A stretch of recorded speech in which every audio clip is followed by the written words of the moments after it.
Welcome to स्टाउंड dictation. Dictation 5 second में शुरू होगा। स्पीड 100 शब्द प्रति मिनट। दैनिक जागरण और हिंदुस्तान से स्टार्ट। बहुत दिन नहीं हुए जब देश की राजधानी में अवैध रूप से बनाए और संचालित किए जा रहे होटल में आग लगने से 20 से अधिक लोग मारे गए थे। माना गया था कि इस दिल दहलाने वाली घटना से सीख ली गई होगी और कम से कम देश के प्रमुख शहरों में सभी व्यावसायिक इमारतों में आग से बचाव के उपायों की जांच परख की गई होगी। लेकिन उत्तर प्रदेश की राजधानी लखनऊ में एक व्यावसायिक इमारत में आग लगने की घटना से पता चलता है कि ऐसा नहीं किया गया। इस घटना में इस इमारत में चल रहे एक कोचिंग सेंटर के 15 से अधिक छात्रों की जान चली गई। इस घटना पर राज्य सरकार की ओर से कहा जा रहा है कि आग लगने के कारणों की गहन जांच की जाएगी और दोषियों को बख्शा नहीं जाएगा। लेकिन हर बार ऐसा ही तो होता है। जब भी किसी अग्निकांड में बड़ी संख्या में लोग मारे जाते हैं तो कुछ दिन तक शासन प्रशासन की संवेदना, सजगता और सक्रियता दिखती है, लेकिन फिर सब कुछ पहले की तरह हो जाता है। ऐसी अधिकतर घटनाओं में आमतौर पर यही सामने आता है कि संबंधित इमारत में या तो आग से बचाव के पर्याप्त उपाय नहीं थे या वे काम नहीं कर रहे थे। आग लगने की कई घटनाओं में यह भी सामने आता है कि बड़ी बड़ी इमारतों में हर तरह की गतिविधियां अग्निशमन विभाग से अनापत्ति प्रमाण पत्र लिए बिना ही शुरू हो जाती हैं।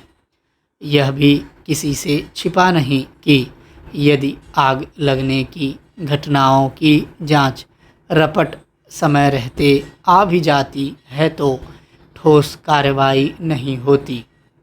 कई घटनाओं में इस कारण भवन स्वामी की तो गिरफ्तारी हो जाती है कि उसने आग से बचाव के पर्याप्त प्रबंध नहीं कर रखे थे, पर सरकारी एजेंसियों के वे अधिकारी कर्मचारी कठिनाई से ही किसी कठोर कार्रवाई के दायरे में आते हैं, जिन पर यह देखने की जिम्मेदारी होती है कि प्रत्येक इमारत में आग से बचाव के प्रभावी उपाय हों।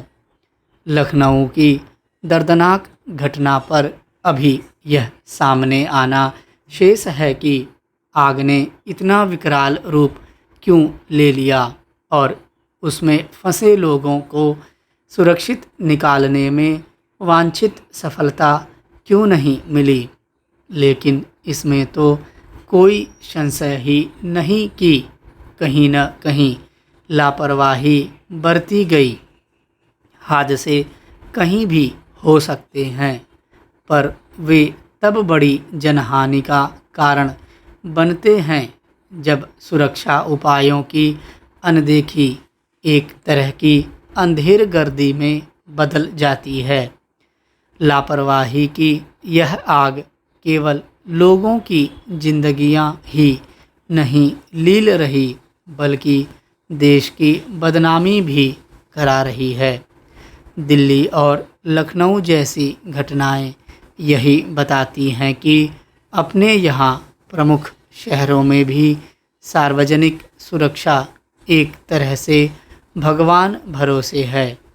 हम विकसित देश बनने के तो आकांक्षी हैं, लेकिन उन जैसे तौर तरीके अपनाने के लिए तत्पर नहीं। हमें प्रायः ही इसकी बहुत भारी कीमत चुकानी पड़ती है। राजधानी में वर्षों से लंबित बारापुला फेज 3 परियोजना का निर्माण कार्य अंततः पूरा हो गया है।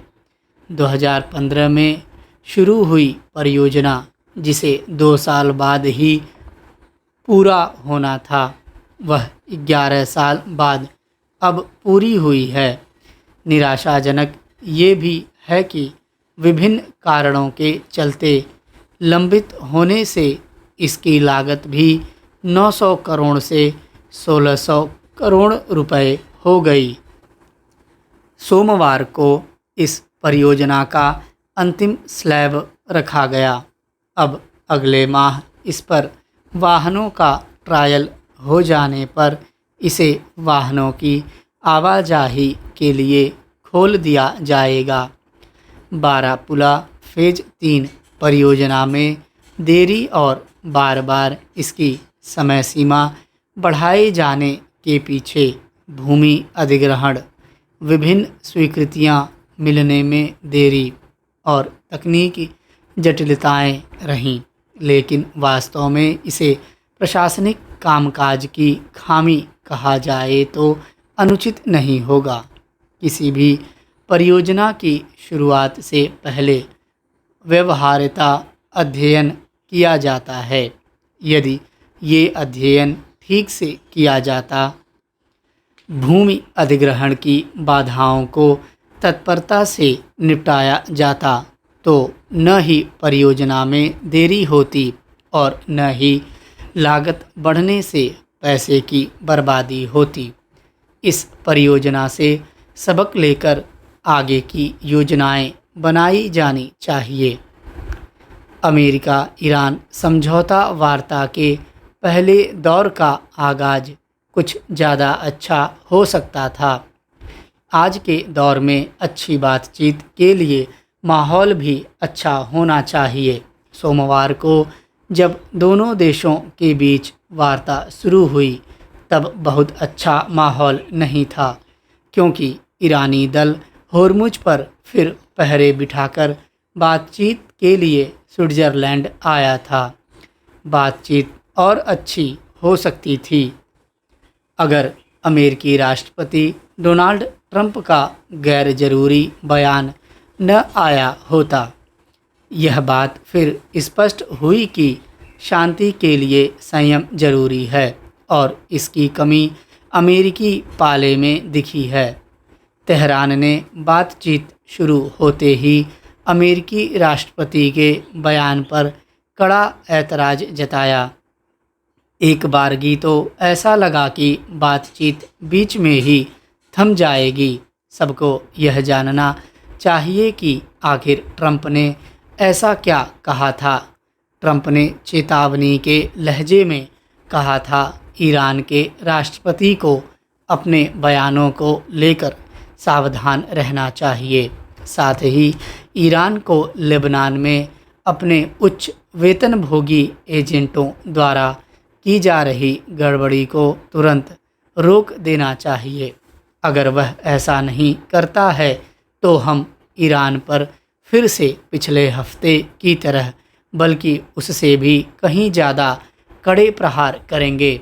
अमेरिकी राष्ट्रपति अपने इजहार में कभी पीछे नहीं रहते हैं, लेकिन इससे अमन चैन की बहाली में जो परेशानी आती है, उस पर अमेरिकी प्रशासन का ध्यान जरूर जाना चाहिए। बोलना और ज़्यादा बोलना, गैर ज़रूरी बोलना, बराबरी करते हुए बोलना या महज चौधराहट दिखाने के लिए बोलना ठीक नहीं है।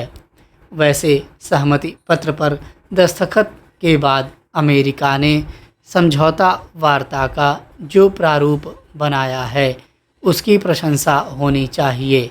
स्विट्ज़रलैंड में पहले दौर की उच्च स्तरीय वार्ता संपन्न हो गई, पर निचले स्तर की वार्ता जारी रहेगी।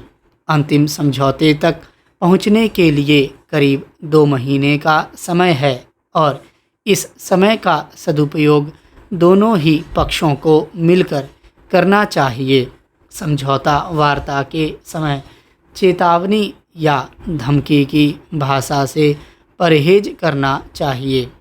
ईरान के विदेश मंत्री अब्बास अराघची को भी खास तौर पर ज़्यादा समझदारी बरतनी पड़ेगी। ईरान एक बदले हुए अमेरिका से बात कर रहा है। बातचीत अब बराक ओबामा या जो बाइडन के समय जितनी आसान नहीं है। यह ट्रंप का दौर है और उन्हें बोलने या जवाब देने से रोकना मुश्किल है। इन दिनों ट्रंप जिस तरह से इटली की प्रधानमंत्री के साथ बहसबाजी में उलझे हुए हैं, वह भी अमेरिकी कूटनीति को शोभा नहीं देता है। एक दौर रहा जब अमेरिका ने पूरी दुनिया को कूटनीतिक कुशलता का पाठ पढ़ाया। ट्रंप के समय यह धारणा कतई नहीं बननी चाहिए कि अमेरिका को समझौते का हुनर नहीं मालूम है। दूसरी ओर लेबनान और इजरायल को भी संयम बरतने की ज़रूरत है। हिजबुल्लाह या हमास जैसे उग्र संगठन किसी भी बनती हुई बातचीत को भी बिगाड़ सकते हैं। दोनों पक्षों को समझ लेना चाहिए, अब वार्ता में जो लोग अड़चन बनेंगे उनके प्रति दुनिया में नाराज़गी बढ़ेगी। दुनिया समाधान चाहती है, होर्मुज को सबके लिए खुला देखना चाहती है। इसे बार बार बाधित करने की ईरानी या अमेरिकी कवायद जायज़ नहीं है। ईरान को उन देशों की ज़्यादा फिक्र होनी चाहिए जिनकी अर्थव्यवस्था बहुत मुश्किल दौर से गुजर रही है। दोनों ही देशों को दुनिया में अपनी लोकप्रियता या अलोकप्रियता का ध्यान रखना चाहिए। पश्चिम एशिया में स्थायी शांति के लिए देशों को ज़्यादा ईमानदार और समझदार बनना ही पड़ेगा, वरना दुनिया में परस्पर झगड़े बढ़ते चले जाएंगे। स्टॉप।